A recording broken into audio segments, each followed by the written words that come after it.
Covid के बाद दुनिया को लगा शायद फर्स्ट फेज़ ख़त्म हो गया है, लेकिन नेचर कभी कम्प्लीटली साइलेंट नहीं होता।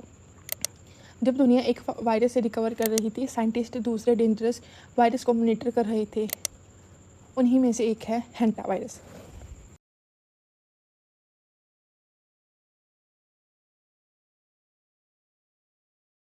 हैंटा वायरस कोई न्यू वायरस नहीं है, ये डिकेड से एग्जिस्ट करता है, लेकिन प्रॉब्लम यहाँ ये है कि बहुत लोग इसके बारे में जानते ही नहीं हैं और उसकी वजह से जब इसका नाम हेडलाइन में आता है तो लोग पैनिक करना स्टार्ट कर देते हैं।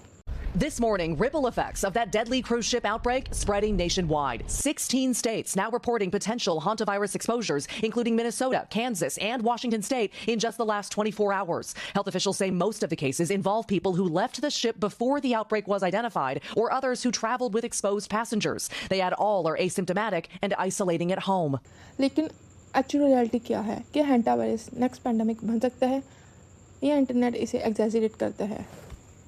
आज हम समझेंगे कि हैंटा वायरस क्या है, ये स्प्रेड कैसे होता है, कितना डेंजरस है और साइंटिस्ट इसे लेकर इतना कंसर्न क्यों रहते हैं। Hantavirus that causes HPS or hantavirus pulmonary syndrome. This is the name of the disease. As evident, it attacks your lungs. The virus has 38 variants, but just one spreads among humans, the one caused by the Andes strain. Part 1. What exactly is hantavirus? हैंटावायरस एक family of viruses है जो mostly rodents मतलब rats और माइस से link होती है। ये virus directly हवा में रैंडमली स्प्रेड नहीं होता like common flu. Usually infection तब होता है जब इन्फेक्टेड रोडेंट यूरिन, ड्रॉपिंग और सलाइवा ह्यूमन इन्वायरमेंट में मिक्स हो जाए। एग्जाम्पल, अगर कोई closed area, old storage room, abundant building और डर्टी वेयर हाउस क्लीन करता है और इन्फेक्टेड पार्टिकल्स हवा में आ जाएं तो वायरस इनहेल हो सकता है। यही रीज़न है कि रूरल एरिया और पुअरली क्लीन्ड एरिया में रिस्क ज़्यादा होता है। Part 2. Why hantavirus sound so scary? Hantavirus का नाम स्केरी इसलिए है क्योंकि कुछ केसेस में सिम्टम्स सवियर हो सकते हैं। इनिशियली सिम्टम्स नॉर्मल फ्लू जैसे लगते हैं, जैसे कि फीवर होना, बॉडी पेन, हेडेक, लेकिन सवियर केसेस में वायरस लंग्स को इफेक्ट कर सकता है, ब्रीथिंग डिफिकल्टी हो सकती है और इसी कंडीशन को बोला जा सकता है Hantavirus pulmonary syndrome. This is the name of the disease. है बट डेंजरस हो सकता है। इसके लिए डॉक्टर अर्ली डायग्नोसिस को इम्पोर्टेंट मानते हैं।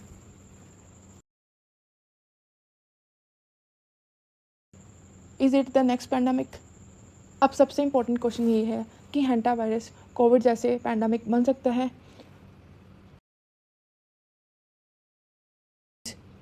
Easily human to human spread नहीं करते और ये एक मेजर डिफरेंस है कोविड से। Covid rapidly person to person spread करता है, वहीं पे hantavirus usually rodents exposure से लिंक्ड होता है। इसकी वजह से एक्सपर्ट करंटली इसे ग्लोबल पैंडेमिक लेवल थ्रेट नहीं मानते, लेकिन साइंटिस्ट इसे मॉनिटर करते रहते हैं क्योंकि वायरस और ये हिस्ट्री ने ऑलरेडी दिखाया है कि स्मॉल आउटब्रेक कभी कभी ग्लोबल कंसर्न बन सकते हैं। Part 4. Why viruses are increasing? Interesting बात यह है कि हैंटा वायरस सिर्फ एक एग्जांपल है। वर्ल्ड में जोनोटिक डिसीजेज मतलब animal to human diseases increase हो रहे हैं। इसका रीज़न क्या आपको पता है क्या है? इसका रीज़न है कि human activities like deforestation, climate change, urban expansion और वाइल्ड लाइफ डिसरप्शन। जब ह्यूमन नेचर के क्लोजर आता है तो वायरस ट्रांसमिशन अपॉर्चुनिटीज़ भी इंक्रीज़ होती हैं। साइंटिस्ट वार्न करते हैं कि फ्यूचर में ह्यूमैनिटी को मोस्ट आउटब्रेक और मोस्ट अनकॉमन वायरसेस फेस करने पड़ सकते हैं और इसीलिए ग्लोबल हेल्थ सर्विलेंस अब सबसे ज़्यादा इम्पोर्टेंट हो चुका है। Thank you. अगर आपको वीडियो अच्छी लगी तो please subscribe and share with your friends. अगर आपको वीडियो अच्छी लगी तो please subscribe to our channel and share it with your friends, तो वो मिस इन्फॉर्मेशन से बच सकें एंड ज़्यादा से ज़्यादा अपने प्रिकॉशंस ले सकें।